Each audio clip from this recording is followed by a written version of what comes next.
Baik, Assalamualaikum Ernie. Waalaikumsalam warahmatullahi wabarakatuh. Selamat pagi buat rakan-rakan saya semua. Selamat pagi Ernie, apa kabar? Sehat ya? Alhamdulillah sehat-sehat saja. Semua kami di sini dalam keadaan sehat. Cuaca juga alhamdulillah cukup mengizinkan ya pagi Alhamdulillah. ini. Alhamdulillah. Dan Ernie baru saja kami berbincang ya mengenai dengan buah-buahan ini. Ini sembang-sembang lah. Sembang-sembang. Ya. Jadi Ernie ingin kami mengetahui biasanya kalau Ernie mengenai dengan buah-buahan ini, apakah antara kegemaran Ernie sendiri? Durian. Buah durian. Okey. Dalang-dalang milih ha? Yang mahal. Yang paling mahal dan banyak manfaatnya sebetulnya durian. Dapat demand, maksudnya boleh dijadikan tempoyak dan sebagainya kan. Ya, jadikan bubur durian. Betul sekali. Siap-siap pun. Kadang-kadang durian ini juga menjadi kegemaran kalau dimakan bersama nasi ya. Di Filipina. Tapi nasi panas ya. Menjadi kebiasaan lah. Betul. Menggunakan beras pulut agaknya Ernie, yang paling sedap menggunakan beras pulut ya. Ya, kalau saya apa jenis nasi pun sebarang beras lah. Apa jenis nasi. Ya. Baik Ernie. Ya, baik Ernie, kami serahkannya kepada Ernie buat seketika untuk mengkongsikan bahan semasa dari daerah Tutong. Silakan. Baik, terima kasih rakan saya di Bandar Seri Begawan. Bismillahirrahmanirrahim. Assalamualaikum warahmatullahi wabarakatuh. Alhamdulillah, kita dipertemukan lagi dalam lintas langsung dari daerah Tutong ya. Beberapa maklumat akan kita sampaikan dan nanti juga akan saya kongsikan satu bahan visual bersama rakan saya Majdi. Saya kongsikan dulu ya beberapa maklumat semasa yang kita terima mengenai dengan penutupan sementara bekalan elektrik yang akan berlaku di sebahagian kawasan di daerah Tutong.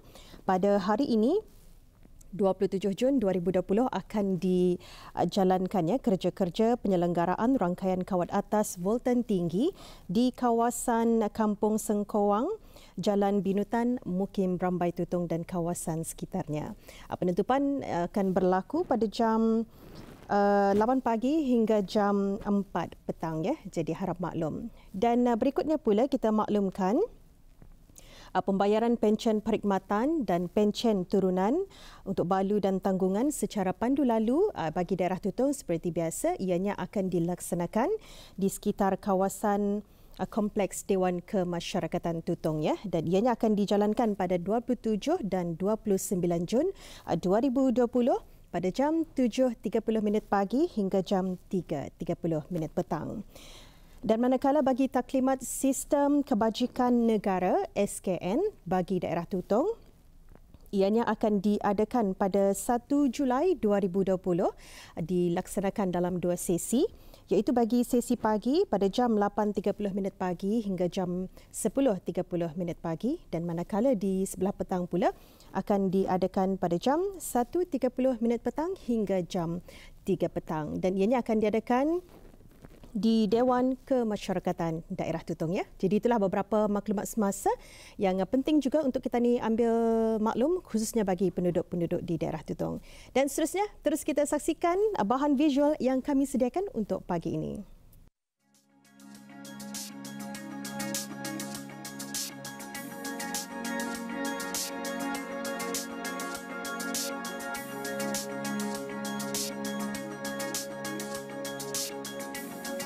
Assalamualaikum warahmatullahi wabarakatuh. Selamat pagi, salam sejahtera Auda. Untuk kali ini, untuk bahan kali ini saya akan membawa Auda ya bersama Tuan Haji Sisa lah. Tuan Haji Sisa ni yang membawa kami ni sebenarnya untuk mencari rebung, untuk mengenali rebung ni macam mana. Jadi untuk mengetahui lebih lanjut mengenai dengan rebung, yang pasti rebung ni daripada buluh. Kita ni akan lebih mengetahui lebih lanjut mengenai inilah bersama Tuan Haji Sisa. Jadi teruskan ikuti saya.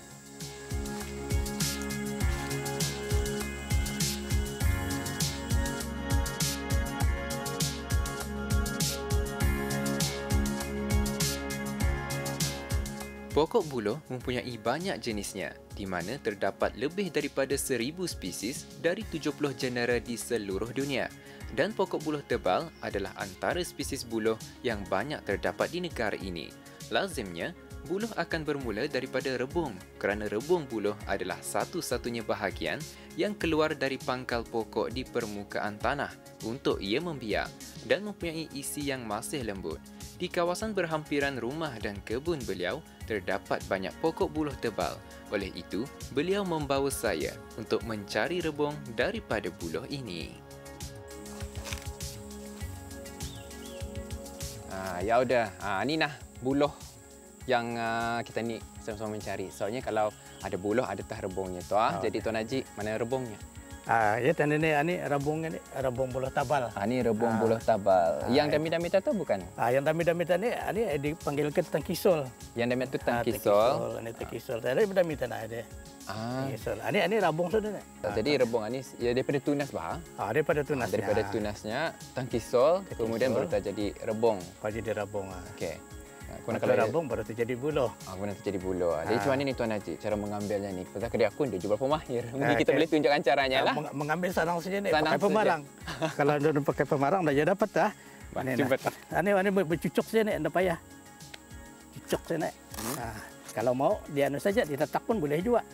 Tetak macam mana? Kalau kan cepat. Cuma tu saja. Ya. Rebung tu sudah tu. Jadi kalau yang dami-dami tu macam mana? Yang dami-dami itu pun tak dapat je tu. Ditatak juga, ditatak sama ada dicungkil saja. Dicungkil kah ni. Nah, senang saja. Senang saja. Lembut soalnya. Ya. Tu yang damit tu kalau damit. Ini rebung ni rebung juga. Ini rebung daripada buluh tebal. Buluh tebal. Buluh tebal.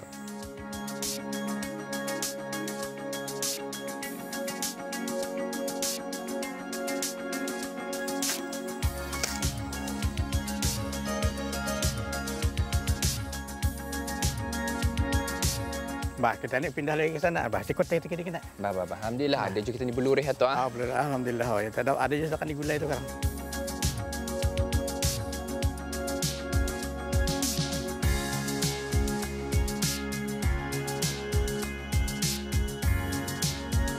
Rebung buluh tebal biasanya mempunyai saiz yang agak besar. Kulitnya berwarna coklat ketika muda dan rasanya agak manis sedikit jika dibandingkan dengan puluhan rebung yang ada di negara ini.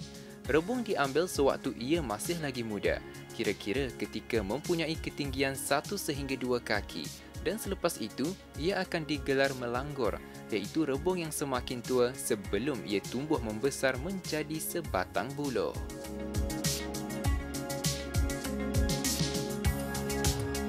Ini tah melangguran ni Tuan.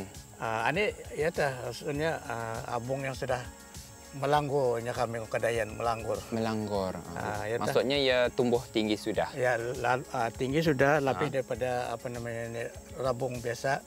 Tapi walaupun macam mana ya ini boleh juga diambil. Ya diambil di sebelah di atas sana. Ini gunanya adalah untuk kita ditunu. Kita ditunu. Lepas itu kan sudahnya masak. Umbutnya di dalam itu, baru kita buatkan sambal dan sebagainya. Jadi kalau dilihat untuk membezakan rebungan ni, macam kita ni akan nampak pucuknya di atas. Itu rebung. Itu rebung. Ya nampak ni ada macam ada telinganya ni. Telinganya ini masih rebung namanya. Masih rebung. Tapi kalau sudah ada macam ni sudah ada dipanggil buluh sudah ni. Buluh. Artinya yang dia lagi ada rebung. Lagi ada rebung.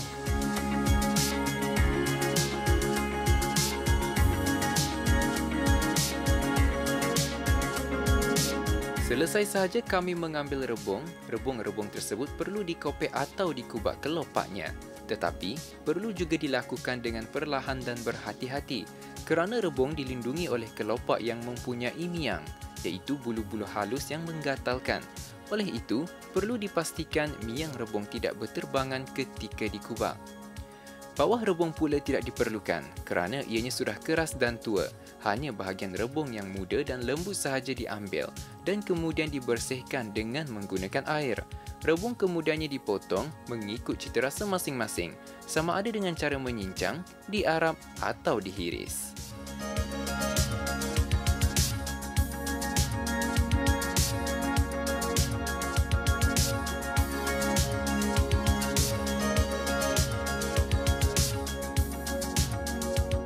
Bagi masyarakat kampung kita ni, rebung buluh tebal memang selalu digunakan untuk dijadikan sayur dan dimasak seperti masak rebus, masak bersantan atau dijadikan sebagai acar.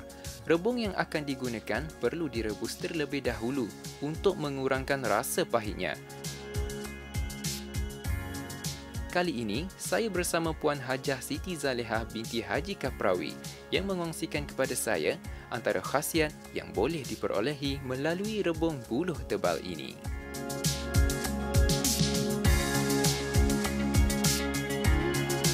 Khasiatnya memang pucuk rebung ni sama dengan sayur-sayuran lain. Tetapi pucuk rebung ni memang khasiatnya lebih tinggi, macam tinggi seratnya, tinggi kalau tidak silap saya ni, tetapi bagus untuk orang yang ada tekanan darah tinggi, kencing manis. Bagus ni pucuk rebung. And then sebab ia pahit-pahit tu kan, apa saja ulam-ulam, sayur-sayuran yang ada rasa pahit memang bagus untuk kesihatan. Memang bagus untuk kesihatan, ya betul.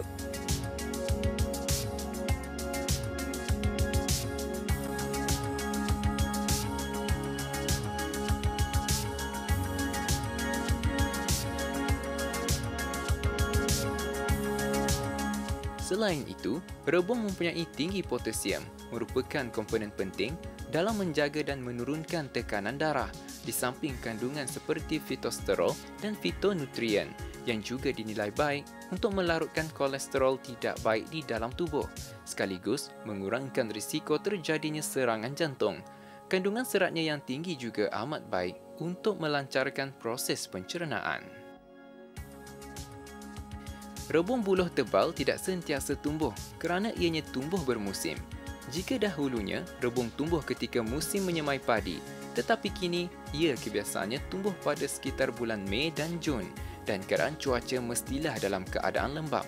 Kerana turunan hujan yang kerap akan memburukkan dan membantutkan tumbesaran rebung. Secara puratanya, rebung akan tumbuh sekali atau 2 kali dalam setahun dan tumbuh tidak jauh dari rumpun pokok buluh yang menjadi induknya.